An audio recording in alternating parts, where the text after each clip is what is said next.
యామిని అహల్య గౌతమ్ల divorce case తీర్పిచ్చిన judge గారి దగ్గరికి మాట్లాడడానికి వెళ్తుంది. మానవతా దృక్పథంతో తీర్పు ఎందుకు ఇచ్చారు, అసలేం కుట్ర జరిగిందో తెలుసుకోవడానికి వెళ్తుంది యామిని. నెమ్మదిగా పొలైట్గా జడ్జి గారితో మాట్లాడుతూ ఉంటుంది.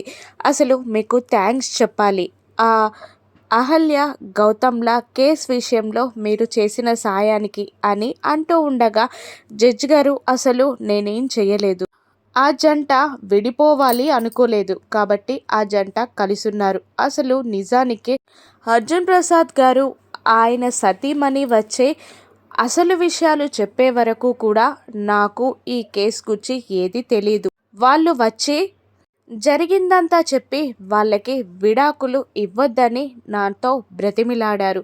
ఆ దేవుడు కలిపిన జంటని విడదీయడం నాకు ఇష్టం లేక మానవతా దృక్పథంతో నేను తీర్పించాను అని జడ్జ్ చెప్తున్న మాటలకి యామిని షాక్ అవుతుంది. అర్జున్ ప్రసాదే అలా తీర్పియొద్దు అని కుట్ర చేశాడని తెలుసుకున్న యామిని కోపంతో రగిలిపోతూ ఉంటుంది. అహల్య ఈవినింగ్ క్రాకర్స్ కాల్చడానికి చక్కటి పట్టుచీర కట్టుకొని రెడీ అవ్వగా అప్పుడే లోపలికి వచ్చిన గౌతమ్ అహల్య అందాన్ని చూసి ఫ్లాట్ అయిపోతాడు. అహల్యని అలా చూస్తూ ఉండిపోతాడు. ఇక యామిని నెక్స్ట్ ప్లాన్ ఏంటి, గౌతమ్ అహల్యలు ఇంకా దగ్గర అవనున్నారా, ఇంద్ర మరణ వార్త ఊరంతా వ్యాపించకుండా అహల్య గౌతమ్లు ఎలా ఆపారో రాను ఎపిసోడ్స్లో చూద్దాం. Thank you for watching.